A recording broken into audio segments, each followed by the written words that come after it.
यो चाहिँ हाम्रो लगनखेलको होइन पोखरी। यहाँ चाहिँ लगनखेलको थुरमा चाहिँ थुर चाहिँ हाम्रो निर्माण हुँदैछ। थुर त पहिलादेखि नै छ। यहाँनिर चाहिँ अब कमल पोखरीहरू जस्तो टाइपको चाहिँ पोखरी बनाउन लागेको छ। सो यहाँनिर हेर्नु चाहिँ 22,000वटा माछा हालेछ होइन। हामी यसरी मस्यौरा दिँदैछौँ। अनि सो तपाईँहरू पनि आएर भिजिट गर्न सक्नुहुन्छ। हजुरहरूलाई मन पर्यो भने डोनेसन पनि गर्नु होला ल करोडपतिहरूले खगेको भा हाम्रो बालाई पनि यहाँनिर बालाई दिनु होला। डोनेसन चाहिँ के गर्ने छ बालाई नै दिनु होला। हाम्रो यहाँनिर यो पहिलादेखिको होइन थुर त देख्नु भएको होला लगनखेलमा। अनि यहाँ चाहिँ निर्माण हुँदैछ क्या। अब पुलहरू बनाउँदैछ मजाले। यहाँनिर सबै बारहरू लगाएर चाहिँ सिधी पोखरी अनि कमल पोखरी जस्तै गरेर बनाउनु लाग्छ। अनि माछाहरू चाहिँ एकदमै धेरै छ होइन। हामी चाहिँ मसौरा खुवाउँदैछौँ आज मङ्गलबारको दिन है। सबैजना आएर भिजिट चाहिँ गर्नु होला। गर्नु त अलरेडी भएछ।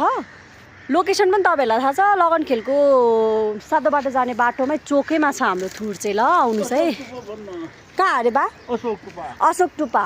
यस सबैजना आउनु होला भिजिट गर्नु होला। यसमा माछा कति छ आज मङ्गलबार हामी चाहिँ माछा खुवाइरहेको छ। अब यो सबै निर्माण कार्यक्रम सकेपछि चाहिँ हामी यहाँनिर वेलकम होइन वेलकम गर्छ होला नि त। पुरा के भन्छ सेलिब्रेसन गर्छ होला। त्यतिखेर सबैजना आउनु होला। त्योभन्दा अगाडि पनि आउनु होला।